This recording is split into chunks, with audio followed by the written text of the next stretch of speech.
During the antebellum period, society faced many changes as women shifted from roles as laborers and colonial midwives to people with more modern concerns. Men and women existed in separate lives to the point that married women typically met one another only at dinner parties, formal visits, or church. During this separation of the sexes resulted in sex-segregated dinners and a lack of public appearances for women during outdoor occasions like parades. During the antebellum period, homes were much cleaner and resulted in a better standard of living for everyone under the roof, so it was probably okay to be indoors most of the time. Unfortunately, the same cannot be said about the state of affairs outside the home. Garbage, unimproved roads, and the leavings of livestock contributed to the uncivilized world that only men were considered strong enough to roam around in. While some men lived in luxury, others were trying to make ends meet. Lydia Marie Child, contributor to the book The American Frugal Housewife, shared how she and others could survive on the income of a less than successful husband. Catherine Beecher encouraged women to learn about hard sciences and the humanities as a means to be both the rudder and the North Star for men in their lives as they navigated the world outside the home. As the numbers of women entering into the writing professions increased, some were destined to be widely read, much to the chagrin of their male counterparts. Not all women accepted the charge of changing the world from within the walls of the home. Some took to the streets, the pulpit, and lecture halls to speak out against the various evils in the world. For example, women of the temperance movement sought to end the scourge of overindulgence in alcohol. The lack of reliably clean water notwithstanding, controlling the use of alcohol had the doubly positive effects of reducing domestic violence in the home and increasing production in factories. Many aspects of life changed during the antebellum period, and some things did not change fast enough. Diseases specific to each region of the fledgling United States created a sizable army of housebound women.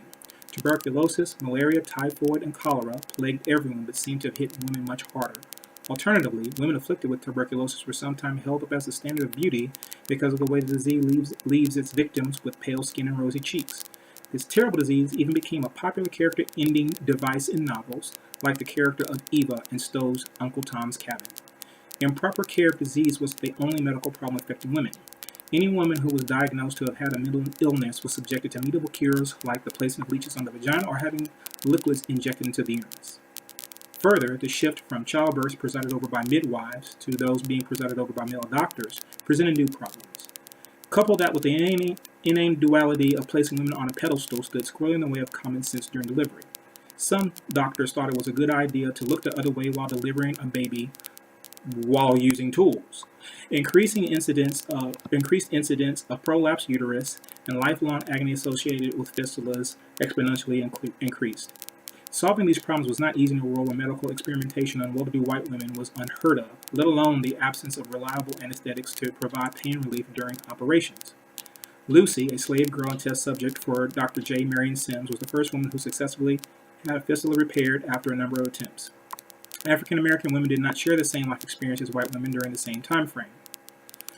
Most American slaves came from West Africa and typically worked as farmers and merchants. Talents had served them well early on during the period of the transatlantic slave trade. But there was no guarantee that the capture of a female African would result in definite liberty to a new world. Female slaves were given liberties on ships to provide opportunities for them to stage rebellions or even jump from ship. Some of these slaves were able to buy their freedom and live relatively normal lives in relation to their white counterparts. As the number of slaves increased in the South, the workload increased. Additionally, female slaves were expected to tend the field, cook, clean, and care for children. This Herculean effort may have been preferred to working inside of a master's home, however. Working inside meant being at the beck and call of people of the house 24 hours a day. Coexistence between slaves and slave owners in the South resulted in a number of situations that imperiled women. Women risked reprisal from both the mistress of the house and the master when a slave refused the sexual advances of the master. Any female produced as a result of the coupling may end up working as concubines at some point in their lives. Slave families lived in constant fear of being broken up through sale, so much so that the account of Alicia Patterson comes to mind. She threatened to take her own life as a way of discouraging a harsh owner from purchasing her. While this act of defiance saved her that day, breaking up with the typical slave family was a near certainty with the death of a master.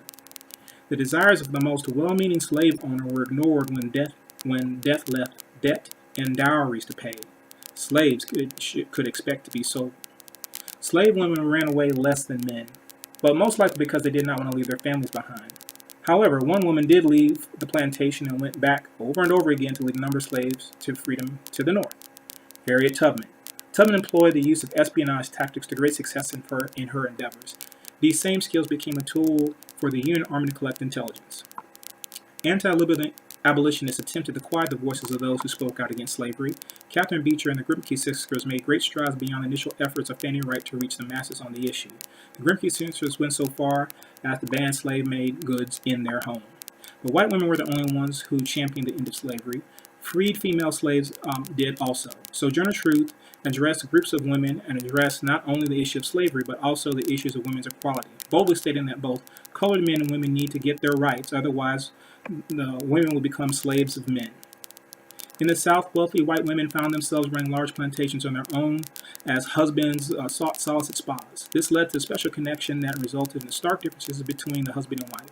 While the husband strongly embraced the institution of slavery and desired to maintain it, many wives were against it. Some may have also been pro-abolitionists for moral reasons, but most seemed to dislike it because of the difficulties associated with managing slaves. Native American people had their own share of problems that happened concurrently with the end of slavery. Western expansion increased the number of interactions between Native Americans and white Americans. These interactions broke down the centuries of tradition within a number of tribes. One of the most documented cases of transformation of a people involves the people of the Cherokee Nation. In the years prior to the signing of the Treaty of Echota, women were in charge of all major decisions within the tribe, and rightfully so. Much like their African analogs and their early colonial women, Native American women were responsible for producing most of the food through agriculture and trade with other groups. As European men began to interact with the Cherokee tribe, the culture began to slowly change. Men of both groups began to rely on each other for protection from rival groups. This shift to a constant war footing diminished the influence of women within the tribe. Some Cherokee women attempted to make the best of the change. Social structures within the tribe, land ownership shifted from communal ownership to individual ownership. Some natives bought slaves of their own, yet women could see how this would play out in the long run. Individual sale would lead to massive losses of property because of greed or bad deals. Protests from the women were heard less and less. The degradation of the status of Native American women and the simulation of European culture eventually ended the matriarchal influence on the rule and matrilineal succession of possessions. Native men entered into more and more agreements with American men and made the decisions that eventually led to Cherokee people leaving the lands they occupied long before the arrival of the first Europeans. As a result, the Cherokee Nation lost land, dignity, and the lives of thousands during their forced relocation, aptly named the Trail of Tears. Regardless of the focus of any given population during the antebellum period, women had successes in some areas, yet setbacks in many others. All things considered, the plight of the Native American women seems to have had the most enduring negative effect.